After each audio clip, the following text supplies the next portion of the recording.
سارے گل بوٹے مصنوعی، رنگ نمو خوشبو دھوکہ ہے۔ قصر کے سبزہ زار میں سیاہ شام سنہرے تاروں کے ساتھ جلوہ گر ہوئی تھی۔ بھرپور سجاوٹ، سیاہ اور سنہری اسپرے پینٹ شدہ اصلی گلاب روشنیاں، قہقہے، وہ سب گول میزوں کے گرد کھڑے تھے۔ وہ گول میزیں اتنی اونچی تھیں کہ سینے تک آتیں، کرسیاں ندارد۔ ایک میز پہ ٹیگ لگا تھا یوسفس، اور اس کے گرد وہی چاروں تھے۔ صرف حنین کا فراق سنہری تھا، باقی سعدی اور سیم سیاہ سوٹ میں تھے، اور زمر کو تو سیاہ کی عادت تھی۔ وہ تاثر چہرہ لیے، گھنگریالی لٹ انگلی پہ لپیٹتی سامنے دیکھ رہی تھی۔ سیاہ لمبی قمیض، کندھوں پہ سیاہی دوپٹہ، بال کھلے تھے۔ حنین کے بال مگر فرینچ چوٹی میں بندھے تھے، اور وہ مسلسل ارد گرد سے گزرتی لڑکیوں کے پیر دیکھ رہی تھی۔ امیر لڑکیوں کی شکلیں جیسی بھی ہوں، پاؤں بلا کے حسین ہوتے ہیں۔ وہ چہرہ رگڑ لے بہت ہے، پیروں کا خیال دعوتوں میں ہی آتا۔ اس نے اپنے پاؤں فراک کے گھیر کے اندر سمیٹنے کی ناکام کوشش کرتے ہوئے سوچا۔ سیم کافی پرجوش تھا۔ حنین نے یہ کہہ کر کہ امی کو بڑے ابا کے پاس چھوڑ دیتے ہیں۔ کیوں پھپھو؟ زمر کی تائید لی تو سعدی انکار نہ کر سکا۔ سیم کو سب سے زیادہ خوشی سوموار کو اپنے دوستوں کو اپنے امیر رشتہ داروں کی دعوت کی تفصیل بتانے کی تھی، اس لیے رستے میں بار بار وہ دبی آواز میں اپنا اور کاردارز کا رشتہ پوچھتا آیا تھا۔ ہاشم بھائی ہمارے کیا لگتے ہیں؟ دیکھو سیم، ہمارے نانا نے 2 شادیاں کی تھیں، حنین نے پہلی دفعہ تفصیل سے سمجھایا۔ پہلی بیوی سے امی اور وارث ماموں تھے، جن کی بیوی سارا خالہ ہے۔ پتہ ہے نا ان کا؟ سیم نے اس بات میں سر ہلایا۔ اور دوسری بیوی سے فارس ماموں تھے۔ اب یہ جو دوسری نانی تھی نا، ان کے بھائی اورنگزیب کاردار تھے، ہاشم بھائی کے ابو۔ یعنی فارس ماموں اور ہاشم بھائی فرسٹ کزن ہوئے؟ بالکل، مگر ہماری امی کے فرسٹ کزن نہیں ہے ہاشم بھائی، ہمارے وہ کچھ بھی نہیں لگتے ویسے۔ تو پھر وہ ہمیں کیسے جانتے ہیں؟ اف سیم، خون کا رشتہ نہیں ہے، مگر امی کی سوتیلی ماں کے بھتیجے ہوئے تو رشتہ دار تو لگے نا۔ اب دوبارہ مت پوچھنا۔ مگر پھر وہ زمر پھپھو کو کیسے جانتے ہیں؟ ہاشم بھائی اور پھپھو وکیل ہیں، ایک ساتھ کام کرتے رہے ہوں گے، اسی طرح شاید۔ تو ہاشم بھائی نے سارا خالہ کو کیوں نہیں بلایا؟ اف مجھے کیا پتا، سارا خالہ تو ویسے بھی اب کسی سے زیادہ ملتی جلتی نہیں ہے، اور ہمیں بھی کبھی بھی نہیں بلاتی۔ پہلے کب بلایا تھا؟ میں تو کبھی نہیں گیا۔ سیم کو تو غم لگ گیا۔ بس چند ایک بار گئے تھے ہم ان کی طرف، بھائی اور میں۔ اب چپ کر کے بیٹھو۔ اس نے بات ٹال دی اور بمشکل سیم کو خاموش کروایا، مگر پارٹی میں آ کر وہ واقعی خاموش ہو گیا تھا۔ یہ اس کی دنیا سے مختلف دنیا تھی، اور اسے بالکل بھی مزہ نہیں آ رہا تھا۔ کٹو، اس نے حنین کے قریب سرگوشی کی۔ یہ ہاشم بھائی دور کسی سے ہنس کر باتیں کرتے، ہاشم کی طرف اشارہ کیا۔ کتنے آرٹیفیشیل لگتے ہیں نا؟ الو، اشارے مت کرو۔ اس نے جلدی سے سیم کا ہاتھ دبایا، البتہ چہرے کے رنگ بدل گئے۔ وہ ہاشم کو دیکھ بھی نہ پا رہی تھی۔ دل میں خوف الگ، اگر کسی کو پتہ چل گیا تو؟ قصر کاردار کے باہر چند کلومیٹر کے فاصلے پہ ایک ویران سڑک پہ وہ کار رکی کھڑی تھی۔ چاند اور اسٹریٹ پول کی ملی جلی مدھم روشنی میں دیکھو تو فارس غازی کھڑا تھا، سینے پہ بازو لپیٹ رکھے تھے اور سر جھکائے جو زمین پہ رگڑ رہا تھا۔ دفعتاً اس نے سر اٹھا کر دیکھا، اپنی نیم سنہری آنکھیں متلاشی انداز میں دائیں بائیں گھمائی۔ وہ گویا کسی کا منتظر تھا۔ اس نیم اندھیر جگہ پہ بھی اس کا چہرہ شفاف سا لگتا تھا۔ جیل والی پونی اب کٹ چکی تھی اور بال بہت چھوٹے ہو چکے تھے، گویا استرا پھیر دیا ہو۔ پوری آستین کی سرمئی شرٹ پہن رکھی تھی، وجیہہ چہرے پہ بیزاری سے تھی، سنہری آنکھوں اور ستواں مگر مغرور ناک اس کو مزید پرکشش بناتی تھی۔ وہ واقعی ایسا مرد تھا کہ جس کو راہ چلتے بھی لوگ مڑ کر ایک دو دفعہ تو ضرور دیکھتے تھے، مگر وہ عام خوبصورت مردوں کی طرح اس بات سے لطف اندوز نہیں ہوتا تھا، شاید اب نہیں ہوتا تھا۔ اب اس کے چہرے پہ ہمہ وقت ایک چڑچڑاپن چھایا رہتا تھا، بیزاری اور غصہ۔ بالآخر سامنے سے کار آتی دکھائی دی۔ تیز ہیڈ لائٹس کے باعث فارس نے آنکھیں چندیا کر منہ پھیر لیا۔ ہیڈ لائٹس مدھم ہوئیں، انجن بند ہوا، بتیاں بجھیں، سڑک پہ پھر اندھیرا چھا گیا۔ دروازہ کھلا اور ایک نوجوان باہر نکلا۔ یہاں اس کی پشت دکھائی دیتی تھی، سر کے بال سیاہ تھے اور نیچے رف سی جینز شرٹ پہن رکھی تھی، ہاتھ میں ایک بیگ پکڑ رکھا تھا۔ غازی، اس نے گلے ملنے کو بازو آگے بڑھایا اور فارس نے بیگ لینے کو ہاتھ بڑھایا۔ وہ رک گیا۔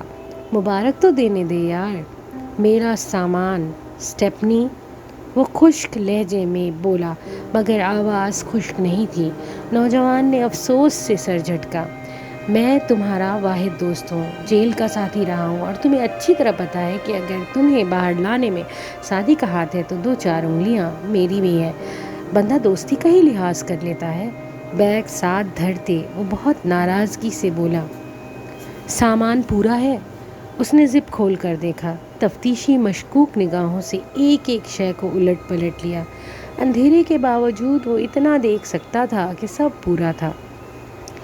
جان پہ کھیل کر لایا ہوں یہ سب۔ ویسے تم اس کا کیا کرو گے؟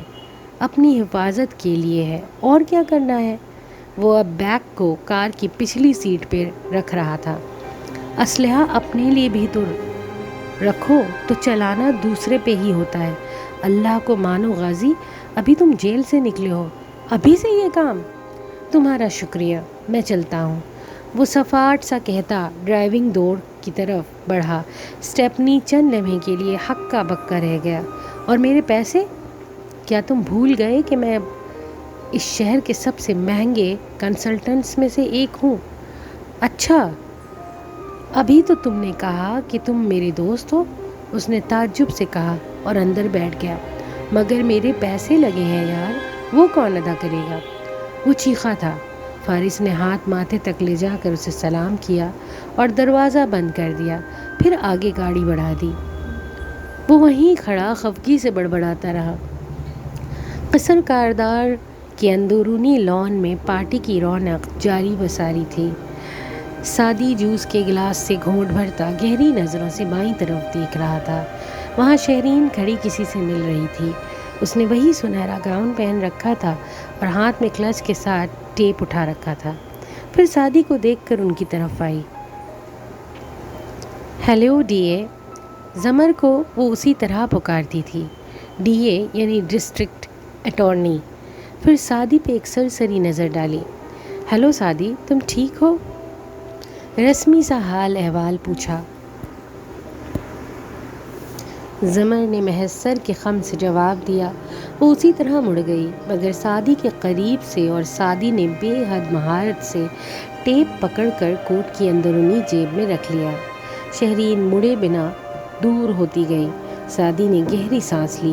آدھا کام ہو گیا تھا، مگر پاس ورڈ؟ زمر نے وعدہ پورا کیا۔ سعدی بالآخر آ گیا۔ ہاشم نے مسکرا کر اس کے کندھے کو تھپکا تو وہ سنبھل کر سیدھا ہوا۔ ہاشم ابھی ادھر آیا تھا۔ حنین اپنے جوتوں کو دیکھنے لگی۔ زمر نے ذرا سا شانے اچکائے اور خاموشی سے اسے سعدی سے بات کرتے دیکھتی رہی۔ کیا کر رہے ہو آج کل؟ وہ بالکل بڑے بھائیوں کے انداز میں پوچھنے لگا۔ سعدی سادگی سے مسکرایا۔ آپ کو علم نہ ہو کہ میں کیا کر رہا ہوں، یہ میں نہیں مان سکتا۔ ہاشم ہنس دیا، مگر اس کی سرد آنکھیں سعدی کے اندر تک اتر رہی تھی۔ یہی تو جاننے کی کوشش کر رہا ہوں کہ تم کیا کر رہے ہو۔ گڑے مردے اکھاڑ رہا ہوں۔ ہاشم کی برف آنکھوں میں تپش ابھری، مگر مسکراہٹ پھیکی نہ ہوئی۔ کوئی مدفن ملا تو مجھے بھی خبر کرنا۔ سب سے پہلے آپ ہی کے پاس آؤں گا، وعدہ رہا۔ سعدی کے لہجے میں عزم تھا۔ ہاشم نے مسکرا کر سر کو خم دیا اور سعدی کے کالر سے نادیدہ گرد جھاڑی۔ میں انتظار کروں گا۔ پھر دوسروں کی طرف پلٹا۔ کیسی ہو حنین؟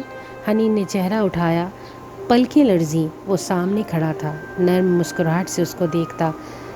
کیمل کلر کے سوٹ میں ملبوس، اندر سیاہ شرٹ، سب سے مختلف۔ حنین کا اعتماد بڑھا۔ کسی کو کچھ علم نہیں ہوگا، ہاشم کسی کو نہیں بتائے گا۔ جی ٹھیک۔ وہ سیم کو دیکھے بنا زمر کی جانب متوجہ ہوا۔ کیا میں نے آپ کو بتایا کہ مجھے سرکار بنام عبدالغفور میں سیٹلمنٹ مل گئی ہے؟ زمر کی گھنگریالی لٹ لپیٹتی انگلی ساکت ہو گئی۔ آنکھوں میں حیرت، شوق، کچھ بھی نہ ظاہر ہوا، بس سوالیہ ابرو اٹھائی۔ واقعی؟ پروسیکیوٹر بصیرت کیسے مانے؟ جیسا کہ میں کہتا ہوں، پیسہ بولتا ہے۔ وہ محظوظ ہوا تھا۔ ویسے آپ کو لا علم دیکھ کر حیرت ہوئی۔ میرا خیال تھا میری جیت کا آپ کو علم ہوگا۔ مجھے واقعی علم نہیں تھا کہ آپ جیت گئے ہیں۔ اس نے بے نیازی سے ابرو اچکائے۔ اینی ویز، مبارک ہو، آپ نے ایک قاتل کو اہل سے محفوظ کرایا۔ یہ صرف ایک ایکسیڈنٹ تھا، ہاشم نے یاد کروایا۔ پھر انٹرنس کی طرف دیکھا اور میں آتا ہوں کہہ کر اپنے دوسرے مہمانوں کی طرف بڑھ گیا۔ زمر اسے جاتے دیکھتی رہی، پھر رخ موڑا تو سعدی اسے ہی دیکھ رہا تھا۔ یہ کس چیز کی بات کر رہے ہیں؟ اور یہ کارپوریٹ لیٹیگیشن سے کرمنل کیسز کی طرف کیوں آ جاتے ہیں بار بار؟ ذرا بتائیں۔ اس کی بات پہ زمر نے کہنا شروع کیا۔ ہاشم کی ماں کی دوست مسز شہلا ارشاد کے ڈرائیور نے ایکسیڈنٹ میں 3 ٹین ایج لڑکی مار دی، اور ہاشم اپنا آفس چھوڑ کر اپنے عزیز و قارب کو فیورز دینے ڈی اے کے آفس آتا رہتا ہے۔ سو وہ معاملہ سیٹل کرنا چاہتا تھا، مگر پروسیکیوٹر بصیرت کے پاس کیس ہونے کی وجہ سے یہ مشکل تھا۔ بہرحال اس نے دیت کی رقم جتنا اماؤنٹ اوپر بھی خفیہ طور پر ورثہ کو دے دیا اور معاملہ سیٹل۔ سعدی نے اس بات میں سر ہلایا۔ صرف 20 منٹ؟ زمر نے ناسمجھی سے اسے دیکھا۔ ابا پہلی دفعہ جب مجھے آپ کے پاس لے کر گئے تھے تب میری عمر صرف 20 منٹ تھی۔ سو سوائے ان 20 منٹ کے باقی کے 25 سال اور 7 دن میں آپ کے قریب رہا ہوں، اور ان 20 منٹ کی کمی میری آپ کو سمجھنے کی صلاحیت پہ اثر انداز نہیں ہو سکتی، کیونکہ آپ نے ہاشم سے کہا آپ اس کی جیت سے بے خبر تھیں، اور اس کو ڈیکوڈ کروں تو آپ کو خبر تھی، مگر جیت کی نہیں، کیونکہ وہ شاید جیتا ہی نہیں ہے، اس لیے آپ نے ابھی سمرائز کر کے بتایا ہے۔ اسے زمرائز کر کے بتائیں؟ زمرائز کروں؟ اچھا۔ وہ ہلکی سی ہنسی، اور اتنے عرصے بعد یہ پہلی دفعہ ہوا۔ وہ مسکراتا ہوا اسے دیکھ رہا تھا، اور حنین بے دلی سے سن رہی تھی۔ اس کا دھیان بار بار بھٹک رہا تھا۔ قانون اندھا ہوتا ہے، مگر پروسیکیوٹر کی 2 آنکھیں ہوتی ہیں۔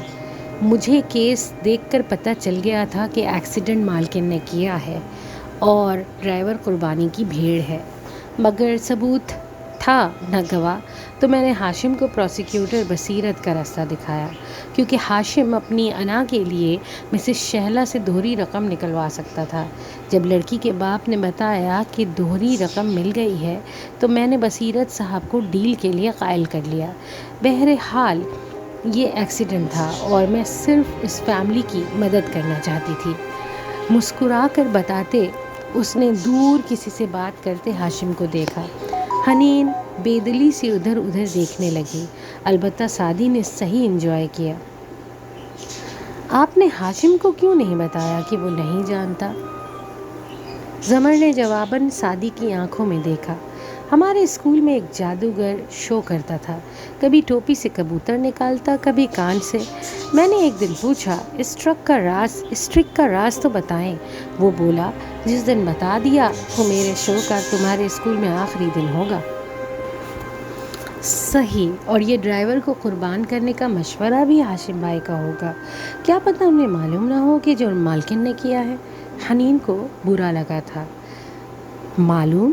ہاشم کبھی بھی اپنے کلائنٹ سے نہیں پوچھے گا کہ اس نے جرم کیا ہے یا نہیں، اس کا کام دفاع کرنا ہے تو وہ دفاع کرے گا، پروسیکیوٹ کرنا تو ہو تو پروسیکیوٹ کرے گا۔ حنین زمر کو دیکھ کر رہ گئی۔ ہاشم نے اس سے بھی نہیں پوچھا تھا کہ اس نے نقل کی تھی یا نہیں، مگر کیوں؟ کیونکہ وکیل کا کام پوچھنا اور موکل کے پہ اعتبار کرنا نہیں ہوتا، اسے خود تفتیش کر کے سچ ڈھونڈنا اور اسے چھپانا یا بڑھانا ہوتا ہے۔ ہاشم بھائی کو لازمی پتہ ہوگا کہ مالکن نے جرم کیا ہے، اپنے جیسے کرمنلز کو وہ اچھے سے جانتے ہیں۔ سعدی نے اضافہ کیا تو زمر نے ابرو اٹھا کر اسے دیکھا۔ سعدی، میں ہاشم کو پسند نہیں کرتی اور قابل اعتبار تو قطعاً نہیں سمجھتی، مگر کرمنلز کا دفاع کرنے کے بعد ہم اس کو کرمنل نہیں کہہ سکتے۔ سعدی خاموش ہو گیا، بس ایک نظر زمر پہ ڈالی۔ اگر جو پھپھو کو پتہ چل جائے کہ وہ ہاشم کو اتنا بھی نہیں جانتی تو؟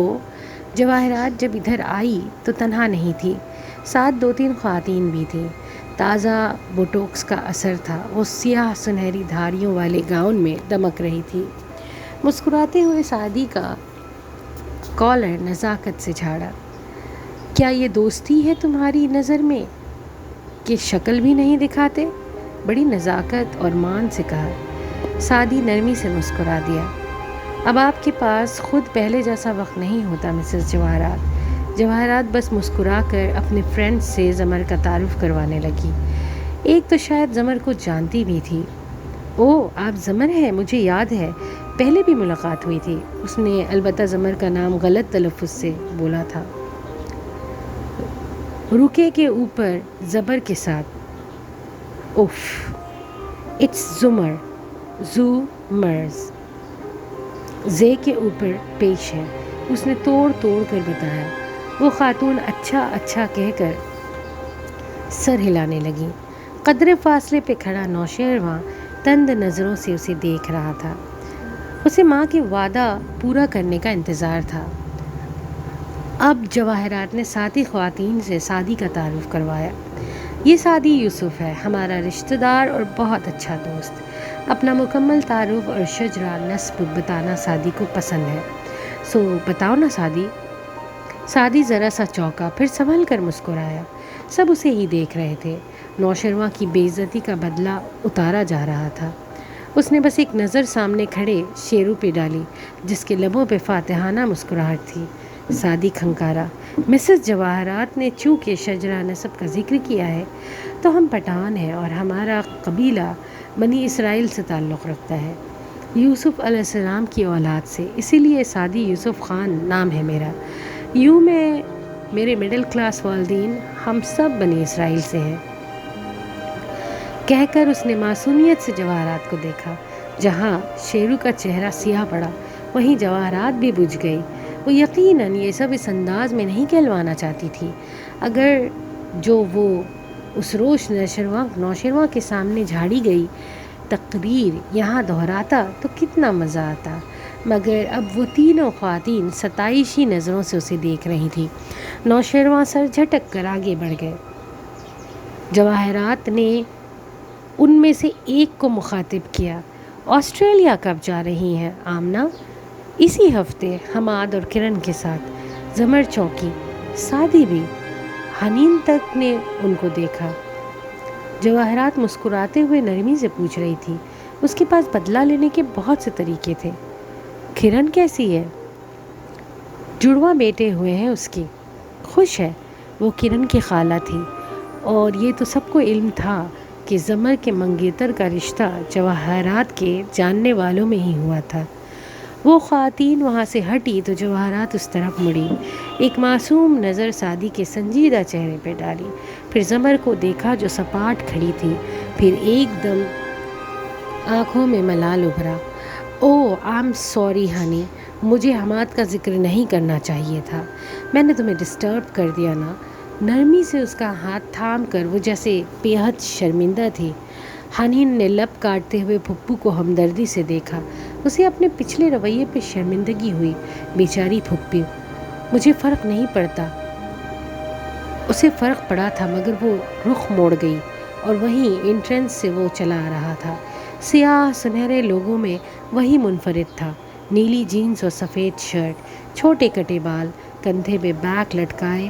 ویٹر نے کچھ کہا، اس نے اوں کرتے بیزاری سے اسے پرے کیا اور برآمدے کی طرف بڑھ گیا۔ زمر کی آنکھوں میں کرب ابھرا، نفرت، غم، غصہ لب بھیج گئے۔ جواہرات نے اس کی آنکھوں کے تعاقب میں دیکھا۔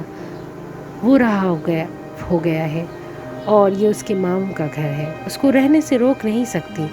فارس کو کوئی بھی کچھ کرنے سے روک نہیں سکتا۔ جواہرات نے زمر کا ہاتھ دبائے گویا معذرت کی، مگر دھیرے سے۔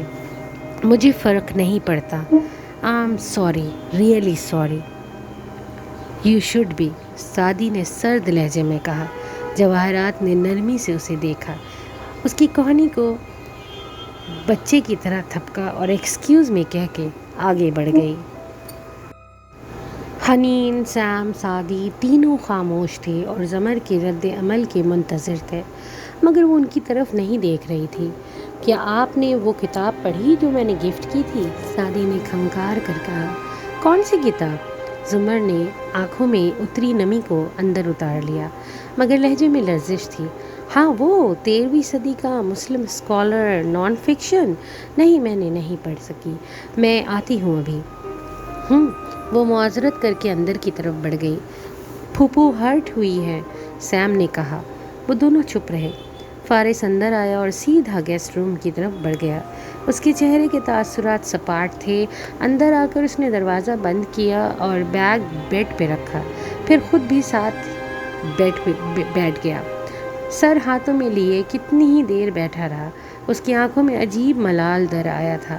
لوگوں میں گھری کھڑی اس سیاہ لباس والی لڑکی کی پوری آنکھوں کی تپش گویا اندر تک اتر گئی تھی، جیسے اس نے اس کے سارے اندر کو جلا ڈالا ہو۔ وہ بالکل خاموش بیٹھا رہا۔ کمرے میں سناٹا تھا، مدھم زرد بتیاں جل رہی تھیں۔ باہر کے شور اور رونق سے بالکل کٹ کر یہ کمرہ خاموش سا تھا۔ پھر وہ اٹھا اور دھیرے دھیرے چلتا کھڑکی تک آیا۔ پردہ ذرا سا سرکایا۔ سامنے ہی لان میں وہ کھڑی تھی۔ بددلی سے وہ سعدی سے کچھ کہہ رہی تھی۔ اپنی تمام تر خشک مزاجی اور تلخی کے باوجود اس کی آنکھوں میں اتری گہری اداسی کو وہ یہاں سے بھی دیکھ سکتا تھا، جیسے وہ اندر کی ساری ویرانیوں کو چھپانے کے لیے خود پہ کرختگی کا ملمہ چڑھائے ہوئی تھی۔ اس میں نظریں جمائے وہ یوں ہی کھڑا رہا، انگلیوں سے پردے کو اسی طرح تھامے رکھا۔ وہ منظر بھی میں تھا اور فارس کی نگاہیں وہیں جمی تھیں۔ ذہن میں بہت سے پرانے منظر گھوم رہے تھے۔ جی ہاں، میں پورے وثوق سے کہہ سکتی ہوں کہ ملزم فارس غازی نے مجھے ریسٹوراں بلایا تھا اور پھر مجھ پہ گولی چلائی تھی۔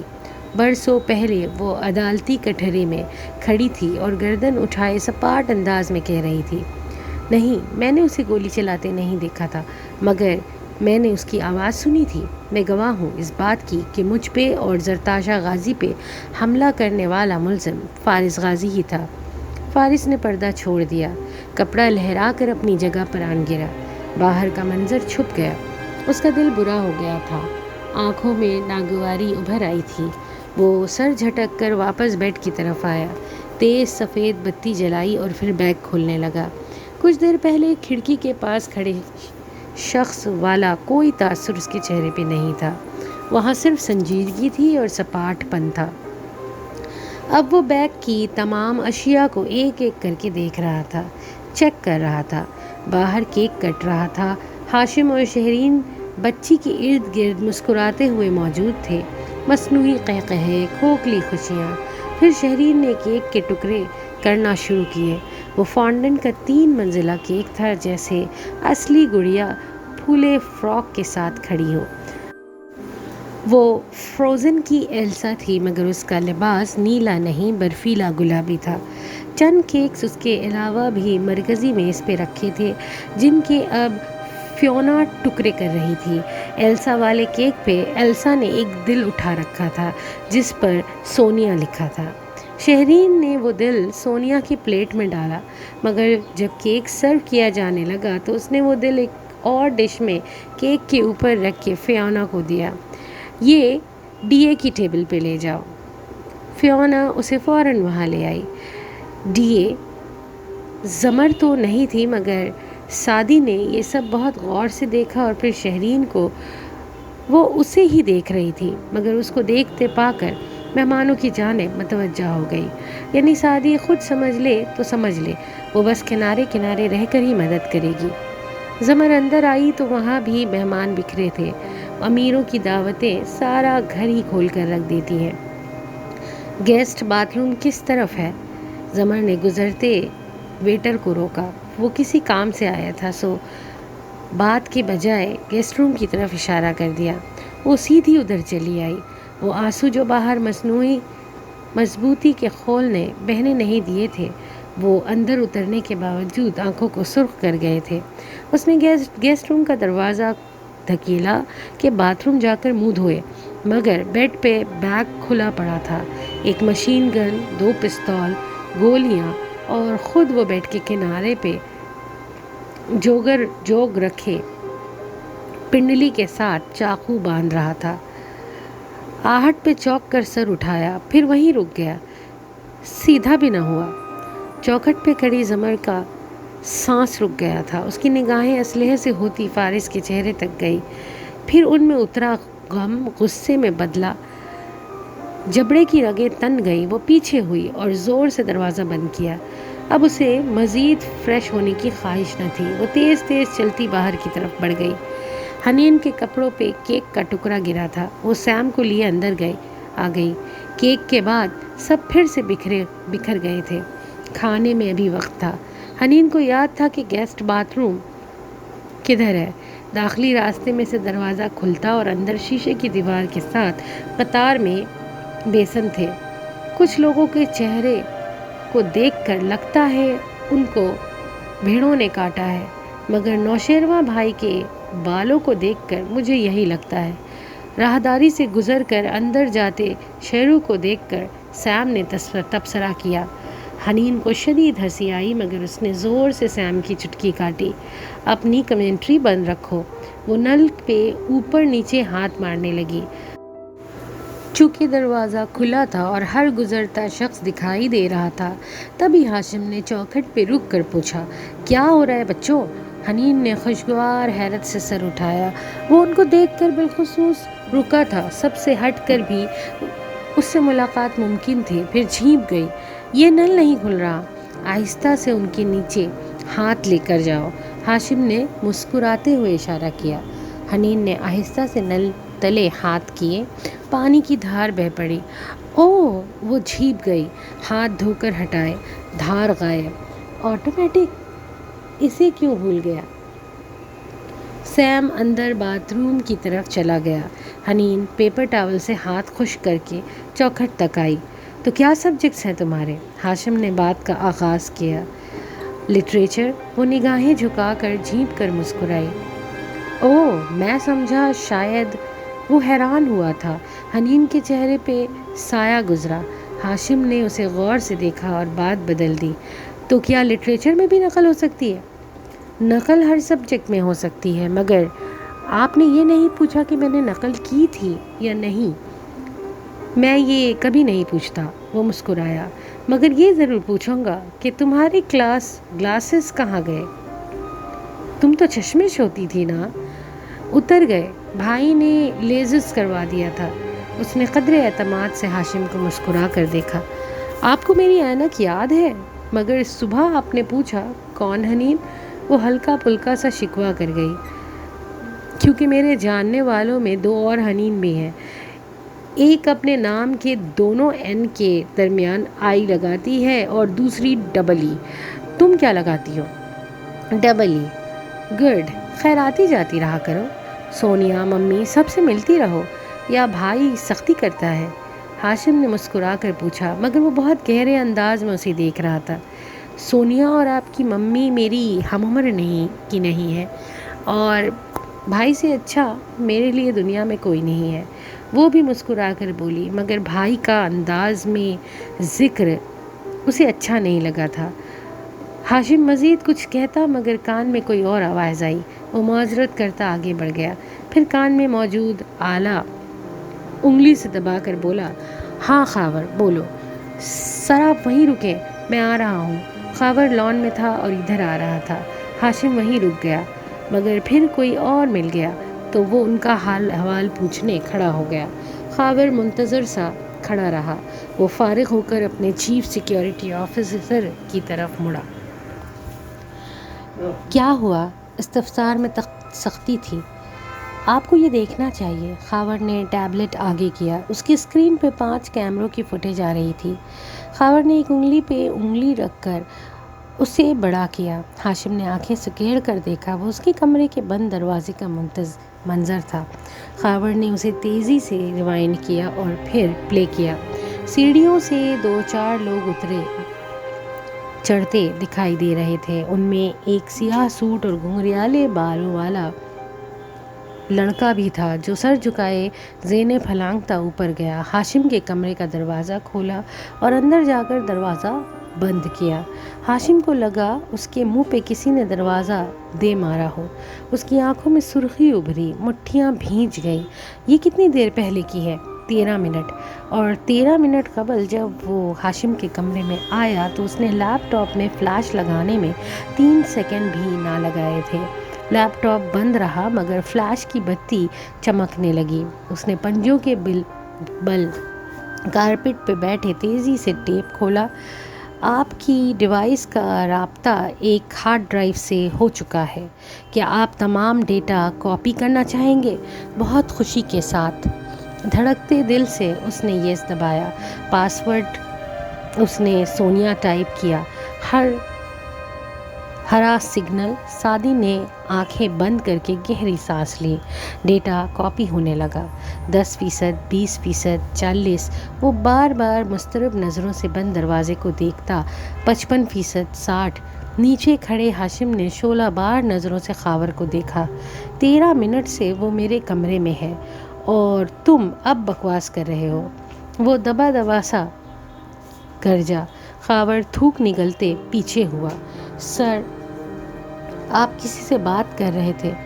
2 بندوں کو لے کر میری بالکنی میں جاؤ، میں ادھر سے جاتا ہوں۔ ساری شائستگی مہمان نوازی دفان کر کے وہ تیز زینے تک آیا۔ 70%، 73، 75۔ سعدی بے چینی سے انگلیاں مروڑ رہا تھا۔ ہاشم کوٹ کا بٹن کھولتے زینے پھلانگ رہا تھا، کسی آندھی طوفان کی طرح۔ وہ جیسے ابھی جا کر سعدی کو گریباں سے دبوچ لینا چاہتا تھا۔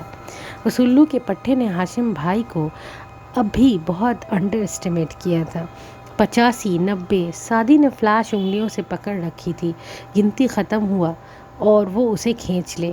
ماتھے پہ پسینہ تھا۔ ہاشم نے ڈھاڑے سے دروازہ کھولا۔ غصے سے بھری اس کی نگاہیں آگے پیچھے دوڑیں۔ کمرہ خالی تھا، سعدی وہاں نہیں تھا، البتہ ہلتا ہوا پردہ ہٹا ہوا تھا۔ بالکنی کا دروازہ پورا کھلا تھا۔ وہ اندھا دھند باہر بھاگا۔ بالکنی میں بھی وہ نہ تھا۔ وہ تیزی سے بیرونی زینے اترنے لگا۔ اس طرف لان خالی اور نیم اندھیرا تھا۔ خاور اور 2 سوٹ پہنے آدمی بھاگتے ہوئے ادھر آ رہے تھے۔ ہاشم کا ماتھا بھیگنے لگا۔ وہ کہاں گیا؟ اندر خالی کمرے میں حرکت ہوئی۔ باتھ روم کا دروازہ کھول کر سعدی آہستہ سے نکلا اور اسی آہستگی سے کمرے سے باہر آ کر دروازہ بند کر دیا۔ کیا ہے ہاشم بھائی کہ آج کل کے بچے تھوڑے سے زیادہ اسمارٹ ہیں۔ کان کھجاتے ہوئے اس نے معصومیت سے خود کلامی کی اور اسی اعتماد سے سیڑھیاں اترنے لگا۔ داخلی دروازے کے قریب دیوار پہ بہت سے ڈیجیٹل فوٹو فریم آویزاں تھے۔ ان میں تصاویر سلائیڈ شو کی صورت حرکت کر رہی تھیں۔ حنین اور سیم باتیں کرتے ہوئے کافی شوق سے ان کو دیکھ رہے تھے۔ ہاشم نے نوشیروان وغیرہ کی تصاویر، بچپن، یونیورسٹی۔ سعدی ابھی سیڑھیاں اتر کر آیا ہی تھا کہ ہائے سعدی، نوشیروان جو جیبوں میں ہاتھ ڈالے ایک مجسمے سے ٹیک لگائے کھڑا تھا، پکار کر بولا۔ سعدی گھوما۔ وہ عادتاً بغیر کوٹ کے سنہری شرٹ پہ سیاہ ویسٹ میں ملبوس تھا اور استہزائیہ مسکرا کر اسے دیکھ رہا تھا۔ اپنے بہن بھائی کو لے کر آیا کرو نا کبھی ادھر، دیکھو کتنے ایکسائٹڈ ہو رہے ہیں۔ انہوں نے شاید ایسی چیزیں پہلے نہیں دیکھی۔ سعدی نے ایک نظر دور کھڑے دونوں پہ ڈالی۔ ہاں، انہوں نے تم جیسی چیزیں کم ہی دیکھی ہیں، مگر نوشروہ نے جیسے سنا نہیں۔ مگر ان کا قصور نہیں ہے، غربت اور چھوٹا خاندان بہت بڑی مصیبت ہے، تعصب سے کہتے اس نے سر ہلایا۔ اگر تم یہ چاہتے ہو کہ میں بھڑک کر تمہارے اوپر حملہ کروں اور تم سب میرا تماشا بناؤ تو ایسا نہیں ہوگا۔ میں مہمان ہوں، آداب مہمانی مجھے آتی ہے، سنجیدگی سے کہہ کر وہ مڑ گیا۔ اس کا رخ داخلی دروازے کی سمت تھا۔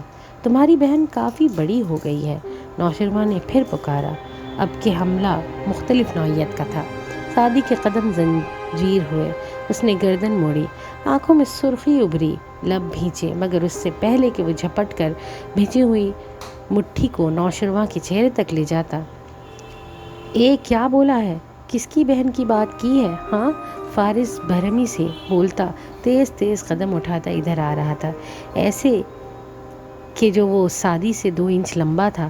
سعدی کے آگے آ کر نوشروہ کی طرف بڑھا۔ نوشروہ واقعی گڑبڑا یا تھا، اس نے فارس کو آتے نہیں دیکھا تھا، مگر لاپرواہی سے شانے جھٹکے۔ ایسا کیا کہہ دیا میں نے؟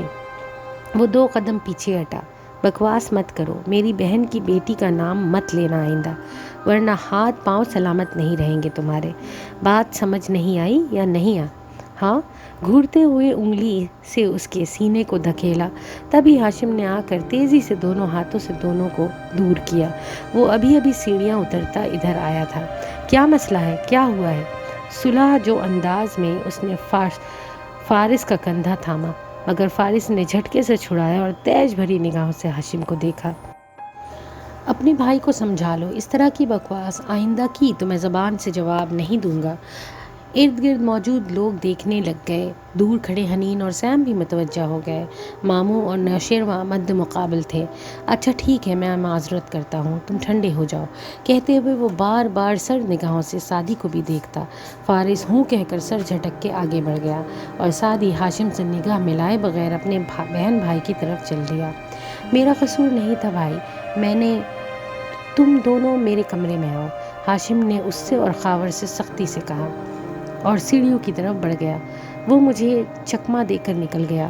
میری ناک کے نیچے وہ میرے کمرے میں گھسا اور اس نے غصے سے کہتے کاؤچ کو ٹھوکر ماری۔ خاور کمرے کی ہر شے چیک کرتا رہا۔ کمروں کے اندر کیمرے نہیں تھے، سو اس کے آنے کا مقصد واضح نہ تھا، مگر وہ اندر کیوں آیا تھا؟ نوشروہ ہکا بکا رہ گیا۔ پھر حیرت کی جگہ طیش نے لی۔ میں اس کو چھوڑوں گا نہیں، اس کی اتنی ہمت! وہ غصے سے کھولتا دروازے کی طرف بڑھا۔ ہاشم نے بازو سے پکڑ کر اسے روکا۔ چپ کرو، فارس اور تم میں کوئی فرق ہے یا نہیں؟ اس کی طرح ہر وقت ہاتھ کی زبان مت استعمال کیا کرو۔ مگر سر، وہ اندر کیوں آیا تھا؟ کچھ لینے آیا تھا یا کچھ رکھنے؟ پورے کمرے کو ڈیبگ کرو، مائکرو فون، کیمرہ سب ڈھونڈو۔ اگر وہ جاسوس ہے تو اب تحمل سے تماشا دیکھے گا، اور اگر وہ چور ہے تو سب سے پہلے یہاں سے نکلنے کی کوشش کرے گا۔ ہاشم تیز چیزیں الٹ پلٹ کرتے ہوئے کہہ رہا تھا۔ وہ ڈسٹرب تھا، غصے میں تھا، مگر ضبط کرنے کی کوشش کر رہا تھا۔ وہ جیسے ہی ایگزٹ پہ پہنچے، تم اس کو روکو گے، مجھے ایسے مت دیکھو، جو کہہ رہا ہوں وہ کرو۔ خاور کو جھڑک کر وہ کہنے لگا، اور ڈیے؟ بھاڑ میں گئی ڈیے۔ وہ باہر آیا تو فیونا ٹرے اٹھائے جا رہی تھی۔ میری NGO سے نیکلس لے کر ممی نے کہاں پھینکا تھا؟ وہ اس کا راستہ روک کر بولا۔ فیونا ایک دم رک گئی، اسی گملے میں۔ کسی نوکر کی ہمت نہیں ہوئی کہ میرا ایک کام کرو، وہ جلدی سے اسے سمجھا رہا تھا۔ فیونا سر ہلاتی الرٹ سی اس کا چہرہ دیکھ رہی تھی، جس پہ پسینہ تھا اور رنگ بھی زرد تھا۔ ہاشم ٹھیک نہیں تھا۔ اگر آپ کو ہمارے ایپیسوڈز پسند آئے ہوں تو پلیز لائک، شیئر اور سبسکرائب ضرور کریں۔ اگر آپ اپنی پسند کی کوئی کہانی سننا چاہتے ہوں تو ہمیں اس کہانی یا ناول کا نام ضرور کمنٹ باکس میں لکھ کر بتائیں۔